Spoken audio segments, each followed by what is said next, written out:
Capítulo 9. A quinta praga, morte dos animais. Disse Javé a Moisés: Vai ter com o Faraó, e dize-lhe: Assim diz Javé, o Deus dos Hebreus: Deixa o meu povo partir, para que me preste culto.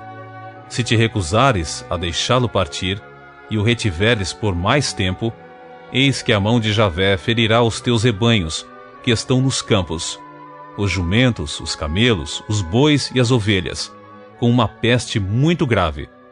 Entretanto, o Senhor fará distinção entre os rebanhos de Israel e os do Egito, e, portanto, nenhum animal pertencente aos filhos de Israel perecerá. E Javé determinou um tempo para executar esse sinal, dizendo: Amanhã Javé fará isso em todo o território egípcio. No dia seguinte, fez Javé o que tinha dito, e todos os animais dos egípcios morreram, mas não morreu nenhum dos animais dos rebanhos dos israelitas.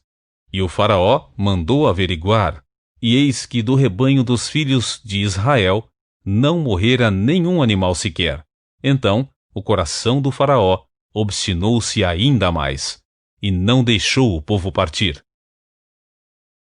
A sexta praga, tumores e úlceras. Disse Javé a Moisés e Arão: Apanhai mãos cheias de cinza de forno, e Moisés as lance para o ar, diante dos olhos do Faraó. Ela se converterá em pó fino sobre toda a terra do Egito, e provocará nos homens e em todos os animais tumores que se arrebentarão em feridas purulentas por todo o território egípcio. Eles retiraram cinza de uma fornalha e se puseram diante do Faraó. Moisés espalhou-a pelo ar, e úlceras pestilentas começaram a estourar em todos os egípcios e seus animais.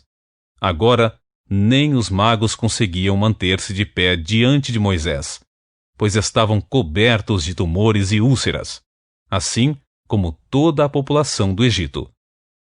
Contudo, Javé endureceu o coração do Faraó, e este não deu ouvidos a Moisés e Arão, como o próprio Javé tinha avisado a Moisés.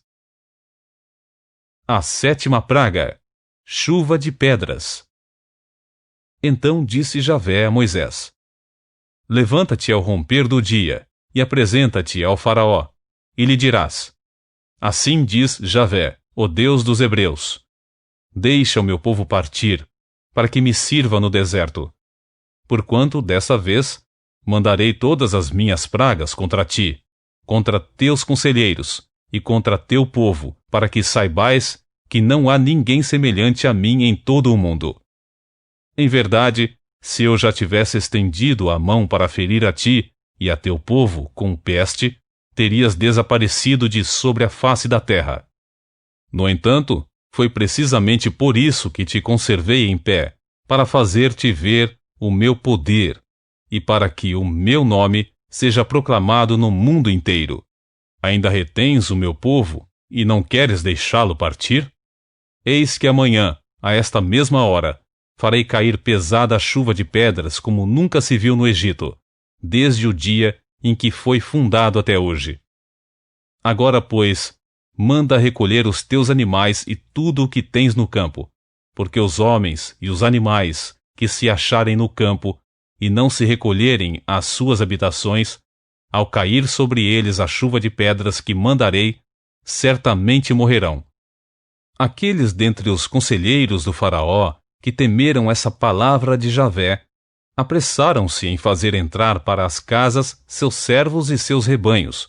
Aqueles, porém, que não levaram a sério a palavra do Senhor, deixaram ficar nos campos seus servos e seus rebanhos. Disse Javé a Moisés: Estende a mão para o céu, e devastadora chuva de pedras se abaterá sobre toda a terra do Egito, sobre os animais e sobre toda a vegetação dos egípcios. Então Moisés estendeu seu cajado em direção ao céu. Javé imediatamente mandou grandes trovões e profusa quantidade de granizo, e raios caíram, incendiando a terra dos egípcios. Assim, o Senhor fez chover pedras sobre toda a terra do Egito. Enorme quantidade de granizo caiu sobre os egípcios, enquanto inúmeros raios cortavam o céu em todas as direções. Nunca houve uma tempestade de granizo como aquela em todo o Egito, desde que se tornou uma nação. Em todo o Egito, o granizo destruiu tudo o que havia nos campos, tanto homens como animais, exterminou toda a vegetação, além de quebrar todas as árvores. Somente na terra de Gósen, onde estavam os israelitas, não caiu uma pedra de granizo. Então, o faraó mandou chamar Moisés e Arão e confessou-lhes: Desta vez eu pequei. Javé é justo. Eu e o meu povo, porém, somos ímpios. Rogai a Javé, pois já bastam esses terríveis trovões e a chuva de pedras. Eu vos deixarei sair livres, e não ficareis mais aqui. Ao que lhe replicou Moisés: Depois que eu tiver saído da cidade, estenderei as mãos para Javé, os trovões cessarão, e já não haverá chuva de pedras, para que saibas que todo o mundo pertence a Javé. Quanto a ti, porém, e aos teus conselheiros, eu bem sei que ainda não temeis ao Senhor Deus. O linho e a cevada foram totalmente destruídos pelo granizo, pois a cevada já estava com espigas, e o linho em flor. O trigo, entretanto, e o centeio foram preservados, porquanto ainda não haviam brotado. Saiu, pois, Moisés da presença do faraó e da cidade egípcia, e ergueu as mãos ao Senhor. Os trovões, a queda de granizo e a chuva cessaram imediatamente. Assim que o faraó percebeu que a chuva, o granizo e os terríveis trovões haviam parado, pecou outra vez e retornou à sua maligna teimosia, ele e seus conselheiros. O coração do faraó permaneceu endurecido, e ele não deixou que os filhos de Israel saíssem do Egito, exatamente como Javé tinha predito por meio de Moisés.